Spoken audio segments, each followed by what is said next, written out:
Is that we've seen just now recently reported a historic drop in poverty because of this direct aid to families with children. And that is great consequence. Now, Rosa DeLauro did that, the visionary Connecticut Congresswoman. One of the things that Bernie Sanders championed it. That is something that has a one-year fuse, but it is really taking a bite out of childhood poverty in a way that we haven't thought of before. Then also we have something happening in the form of all these various aids in terms of foreclosure relief, in terms of rent abatement, this attempt to try to come to the rescue of renters. So things have been done, you're right, in a patchwork way. What has to happen now is that we have to realize that if we want to get to the root cause which set up the pandemic, we have to deal with the fact that so many Americans were in marginal health before the pandemic. And you can't separate or divorce the economy and economic well-being from overall physical health. The research is very clear, it's very connected. And so what people have to understand is that the pandemic there were signals. The dashboard was blinking red because for 3 years in a row, life expectancy in the United States declined.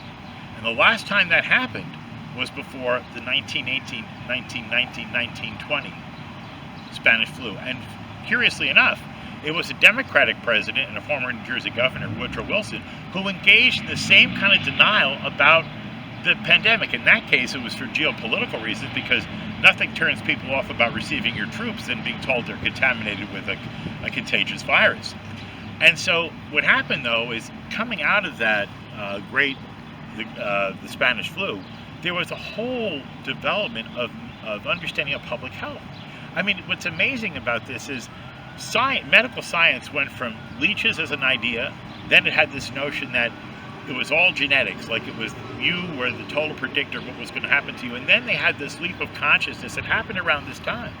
Because I realized that if the guy who is delivering the coal in his horse-drawn cart is sick and delivers it to the guy that owns the coal mine, the guy who owns the coal mine is going to catch that illness and die, irrespective of his class or pedigree. In other words, we're one being. And in some ways, it's a Matthew instruction, right? In some ways, it's like a New Testament instruction about our connection to each other. In one case, spiritually, but biologically, our individual medical fate is intimately connected to everybody else's. And so that's what's making the response to this crisis so difficult, because America has a fractured soul, hence making it stagnation. It does have aspects of it that are altruistic, that have totally internalized the New Testament, that believe that we have a responsibility to be our brother's keeper. And then there's other aspects of our makeup and our population that believes I'm number one and I'm not stepping aside from anyone, and my individual choice is the only thing I'm accountable for.